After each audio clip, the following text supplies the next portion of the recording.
வணக்கம் நண்பர்களே. ட்ரேடிங் உலகத்துல ஜெயிக்கணும்னு நினைக்கிற எல்லாருக்கும் ஒரு பெரிய ஹாய். சந்தையில ஜெயிக்கிறதுனா அது வெறும் சார்ட் ஸ்ட்ராட்டஜிஸ் மட்டும் இல்ல, அதுக்கும் மேல இது முழுக்க முழுக்க உங்க மைண்ட் செட்டை பத்தின ஒரு விளையாட்டு. பிரெட் ஸ்டீன்பர்கரோட ஆய்வுகளை வச்சு ட்ரேடிங்ல ஜெயிக்கிறதுக்கு நம்ம மனசை எப்படி தயார்படுத்துறதுன்னு இன்னைக்கு ஆழமா பார்க்கலாம். அப்போ ஒரு முக்கியமான கேள்வி, நீங்க யோசிச்சு பார்த்திருக்கீங்களா? ஏன் சில ட்ரேடர்ஸ் மட்டும் தொடர்ந்து லாபம் பார்க்கறாங்க, ஆனா பலரால முடியல? அவங்க கிட்ட மட்டும் ஏதோ ஒரு ஸ்பெஷல் டெக்னிக் இருக்கா? இல்ல, அதுக்கும் மேல வேற ஏதோ ஒரு ரகசியம் இருக்கா? வாங்க, அந்த ரகசியத்தை தான் நம்ம இப்போ தேட போறோம். நம்ம பயணத்தோட முதல் பகுதிக்குள்ள போகலாம். நம்ம நினைக்கிற மாதிரி உண்மையான சண்டை மார்க்கெட்டோட இல்ல, அது நமக்குள்ள, நம்ம மனசுக்குள்ள நடக்கிற ஒரு பெரிய யுத்தம். அந்த உளவியல் போர்க்களத்துல ஜெயிக்கிறது எப்படின்னு தான் இப்ப பார்க்க போறோம். இதுதாங்க ட்ரேடிங்கோட முக்கியமான அடிப்படை.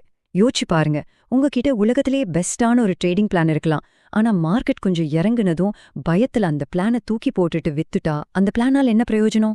உங்க மனசை நீங்க கண்ட்ரோல் பண்றதுல தான் உங்க வெற்றியே அடங்கியிருக்கு. ஸ்டீன்பர்கர் சொல்ற ஒரு முக்கியமான கான்செப்ட் தான் இந்த செயல்திறன் வளைவு. இது ஒரு வண்டி ஓட்டுற மாதிரி தாங்க. ரொம்ப மெதுவா போனாலும் சேர வேண்டிய இடத்துக்கு போக முடியாது, ரொம்ப வேகமா போனா விபத்து தான் ஆகும். அதே மாதிரி தான் ட்ரேடிங்கும்.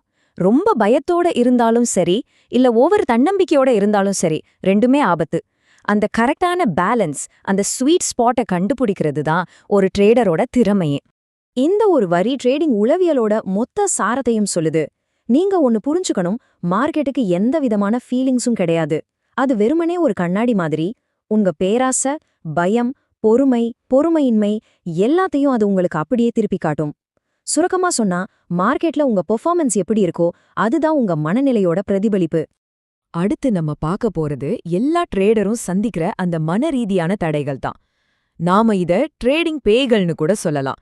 இந்த பேய்களை முதல்ல நாம யாருன்னு தெரிஞ்சுக்கிட்டா மட்டும்தான் அதை நம்ம கட்டுப்பாட்டுக்குள்ள கொண்டு வர முடியும். மன அழுத்தம், பயம், அதீத நம்பிக்கை, இந்த 3 தான் ஒரு ட்ரேடரோட பெரிய எதிரிங்க. மன அழுத்தம் வந்தா சரியா யோசிக்க முடியாது. பயம் வந்தா நல்ல வாய்ப்புகள் கண்டு முன்னாடி வந்தா கூட அது எடுக்க விடாது. அதீத நம்பிக்கை இருக்கே, அதுதான் ரொம்ப ஆபத்தானது. தொடர்ந்து 2-3 ட்ரேட் ஜெயிச்ச உடனே நான் தான் கிங்குன்னு நினைச்சே பெரிய ரிஸ்க் எடுக்க வச்சு மொத்தமா காலி பண்ணிடும். நம்ம மூளை சில சமயம் நமக்கு எதிராகவே வேலை செய்யும். அதுல ஒண்ணுதான் இந்த உறுதிப்படுத்தல் சார்பு. அப்படின்னா என்னன்னா, நாம எதை நம்புறோமோ அதுக்கு சப்போர்ட் பண்ற மாதிரி இருக்கிற விஷயங்களை மட்டும் நம்ம மூளை தேடி கண்டுபிடிக்கும். அதுக்கு எதிரான விஷயங்களை கண்டுக்காது. இதனால நம்ம தவறான முடிவுகள் எடுக்க வாய்ப்பு அதிகம். இதுலேருந்து தப்பிக்க நீங்க ஒரு விஷயத்த நம்புறீங்கன்னா அதுக்கு எதிரான ஆதாரங்களையும் நீங்களே தேடி பார்க்கணும். அப்போதான் ஒரு தெளிவான முடிவுக்கு வர முடியும். சரி, இவ்ளோ பிரச்சனைகள் இருக்கு, இதை எப்படி சமாளிக்கிறது? கவலைப்படாதீங்க. இந்த உளவியல் சவால்களை ஜெயிக்கிறதுக்கு சில பவர்ஃபுல்லான கருவிகளும் உத்திகளும் இருக்கு. உங்க மனச ஒரு கோட்டை மாதிரி பலமாக்க போற அந்த ஆயுதங்களை பத்தி தான் இப்ப பார்க்க போறோம். மார்க்கெட் திறக்கிறதுக்கு முன்னாடி தினமும் இந்த விஷயங்களை ஒரு பழக்கமா வச்சுக்கோங்க. போருக்கு போறதுக்கு முன்னாடி ஒரு வீரன் எப்படி தன்னை தயார்படுத்திப்பானோ அந்த மாதிரி தான் இதுவும். இது உங்களை வரப்போற நாளுக்கு மனதளவுல தயார்படுத்தும். அவசரப்பட்டு உணர்ச்சி வசப்பட்டு முடிவுகள் எடுக்காம இருக்க இது ஒரு மனக்கவசம் மாதிரி உதவும். உங்க மனச ஒருநிலைப்படுத்த இதெல்லாம் ரொம்ப முக்கியமான ஆயுதங்கள். குறிப்பா அந்த ட்ரேடிங் ஜேர்னல் இருக்கே, அது வெறும் உங்க கணக்கு வழக்கு நோட்டு இல்ல, அது உங்க மனசோட எக்ஸ்ரே மாதிரி.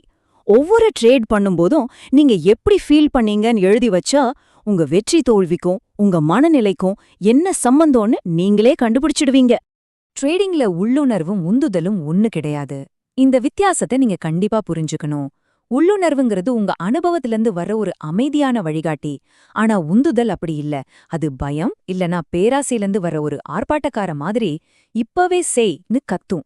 அந்த அமைதியான வழிகாட்டிக்கு காது கொடுங்க, ஆர்ப்பாட்டக்காரங்கிட்ட எச்சரிக்கையாருங்க. சரி, இப்போ நம்ம கடைசி பகுதிக்கு வந்துட்டோம். ட்ரேடிங்ல மாஸ்டர் ஆகிறதுக்கான பாதை எப்படிப்பட்டது?